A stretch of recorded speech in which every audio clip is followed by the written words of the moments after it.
आप लोग भी ना ये गहनेकपड़े के चक्कर में पड़े हैं। माँ, आज शाम को भाभी के पहले सिंधारे पर आप उन्हें झोला भर किताबें दे दो, खूब खुश हो जाएंगी। पता है पापा, उनको कविताएं, कहानियां पढ़ना और लिखना दोनों बहुत पसंद है।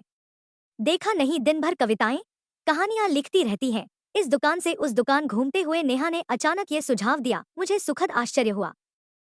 पूजा कहानियां लिखती है? वो तो मोबाइल फोन लिए बैठे रहती है। अरे माँ, उसी में तो लिखती है भाभी। और जब कभी मेरा या भैया का लैपटॉप मिल जाता है, उसमें लिखने लगती हैं। उसका बड़ा स्क्रीन होता है ना, आराम रहता है। ये सब सुनकर ये भी मुस्कुरा दिए। वैसे बात तो सही कह रही है बिटिया, तुम्हारी चेन लॉकेट से ज्यादा खुशी तो उसे किताबें देखकर होगी।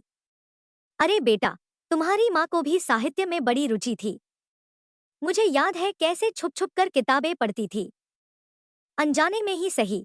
लेकिन इनकी बातों से मेरे घाव तो हरे हो ही गए थे। कितना शौक था मुझे। तभी तो मायके से मुंशी प्रेमचंद जी, शरत चंद्र जी की कितनी किताबें लाई थी।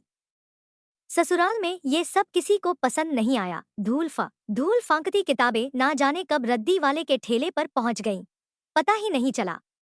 आज बहू की रुचि जानकर पाव अपने आप सामने वाली दुकान की ओर बढ़ गए।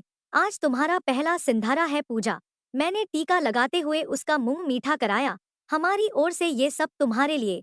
साड़ी, मिठाई के साथ उस खास उपहार को देखकर उसकी आंखें फैल गईं।